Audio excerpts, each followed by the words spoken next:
तो दोस्तों स्वागत है आपका आप ही के चैनल में। तो दोस्तों हम अगले पार्ट की बात करेंगे आज। जैसा कि आपने पहले की वीडियो में भी जाना कि भगवान शिव सती का संवाद जो आप लोगों ने सुना, तो आज हम आपको बताएंगे कि माता सती ने अपनी देह कैसे त्यागी। तो दक्ष सुता सती जी इस प्रकार बहुत दुखी थी। उनको इतना दारुण दुख था कि जिसका वर्णन नहीं किया जा सकता। 87,000 वर्ष बीत जाने पर अविनाशी शिव जी ने समाधि खोली। शिव जी राम नाम का स्मरण करने लगे। तब सती जी ने जाना कि अब जगत के स्वामी शिव जी जाग गए हैं। उन्होंने जागकर शिव जी के चरणों में प्रणाम किया। शिव जी ने उनको बैठने के लिए सामने आसन दिया। शिव जी ने भगवान हरि की रहस्यमयी कथाएं कह सुनाई। उसी समय दक्ष प्रजापति हुए। ब्रह्मा जी ने सब प्रकार से योग्य देख समझ दक्ष को प्रजापति का नायक बना दिया। जब दक्ष ने इतना बड़ा अधिकार पाया तब उनके हृदय में अत्यंत अभिमान आ गया। जगत में ऐसा कोई नहीं जिसको प्रभुता पाकर मद न हो।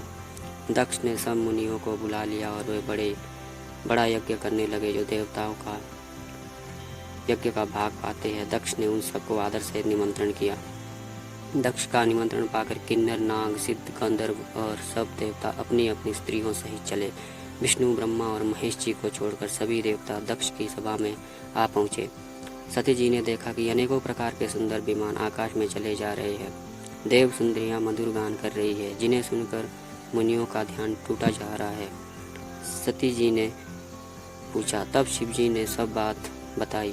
पिता के यज्ञ की बात सुनकर सती कुछ प्रसन्न हुई और सोचने लगी कि यदि महादेव जी ने मुझे आज्ञा दे दी तो इसी बहाने कुछ दिन पिता के घर जाकर रहूं, क्योंकि उनके हृदय में पति द्वारा त्यागी जाने का बड़ा भारी दुख था। पर अपना अपराध समझकर वे कुछ कहती ना थी। आखिर सती जी भय, संकोच और प्रेम रस में सनी हुई मनोहर वाणी से बोली, हे प्रभु, मेरे पिता के घर बहुत बड़ा उत्सव है। यदि आपकी आज्ञा हो तो हे कृपानंदन, मैं आदर सहित उसे देखने जाऊं। शिव जी ने कहा, तुमने बात तो अच्छी कही, पर यह मेरे मन को पसंद नहीं आई, क्योंकि न्योता नहीं भेजा है, यह अनुचित है। दक्ष ने अपनी सब लड़कियों को बुलाया है, किंतु तुम्हारे बैर के कारण उन्हें तुमको भी नहीं बुलाया। एक बार ब्रह्मा की सभा में हमसे अप्रसन्न हो गए थे, उसी से वे अब भी हमारा अपमान करते हैं। वे, हे भवानी, जो तुम बिन बुलाए जाओगी तो ना शील संदेह ही रहेगा, ना मर्यादा ही रहेगी। यद्यपि इसमें संदेह नहीं कि मित्र, स्वामी, पिता और गुरु के घर बिना बुलाए भी जाना चाहिए, तो भी जहाँ कोई विरोध न मानता हो उसके घर जाने से कल्याण नहीं होता। शिव जी ने बहुत प्रकार से समझाया, पर होनहार वश सती के हृदय में बोध नहीं हुआ। फिर शिव जी ने कहा कि यदि बिना बुलाए जाओगी तो हमारे समझ में अच्छी बात ना होगी। शिव जी ने बहुत प्रकार से कहकर देख लिया, किंतु जब सती किसी प्रकार न मानी तब त्रिपुरारी महादेव ने अपने मुख्य गणों के साथ देखकर उनको विदा कर दिया।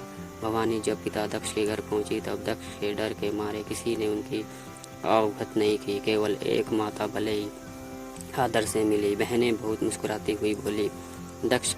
दक्ष ने तो उनकी कुछ कुशल तक नहीं पूछी। सती जी ने देखा कि उल्टे उनके सारे अंग जल उठे। तब सती ने जाकर यज्ञ देखा तो वहाँ कहीं शिव जी का भाग दिखाई नहीं दिया। तब शिव जी ने जो कहा था वह उनकी समझ में आया। स्वामी का अपमान समझकर सती का हृदय जल उठा।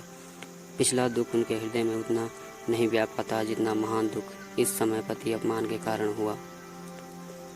यद्यपि जगत में अनेक प्रकार के दारुण दुख है, तथापि जाति अपमान सबसे बढ़कर कठिन है। यह समझकर सती ने बड़ा क्रोध किया और माता ने उन्हें बहुत प्रकार से समझाया बुझाया, परंतु उनके अपमान से शिव जी का अपमान सहा नहीं गया। इससे उनके हृदय में बहुत कुछ प्रबोध नहीं हुआ। तब वे सारी सभा को हठपूर्वक डांटकर क्रोध में वचन बोले, हे सभासदों और सब मुनीश्वरों, सुनो। जिन लोगों ने यहाँ शिव जी की निंदा की है या सुनी है उन सब का फल तुरंत ही मिलेगा और मेरे पिता दक्ष की भली भांति पछताएंगे।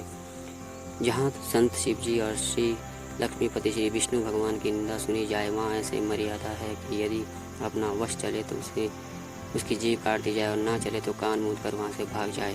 त्रिपुर दैत्य को मारने वाले भगवान महेश संपूर्ण जगत की आत्मा है। वे जगत पिता और सबका हित करने वाले हैं। मेरा मद बुद्धि पिता जिनकी निंदा करता है और मेरा यह शरीर दक्ष के वीर्य से उत्पन्न है। इसलिए चंद्रमा को ललाट पर धारण करने वाले वृषकेतु शिव जी को हृदय में धारण करके मैं इस शरीर को तुरंत ही त्याग दूंगी। ऐसा कहकर सती जी ने योग अग्नि में अपना शरीर भस्म कर दिया। सारी यज्ञशाला में हाहाकार मच गई। जय श्री राम। दोस्तों आशा करता हूँ कि आपको ये वीडियो बहुत पसंद आई हो।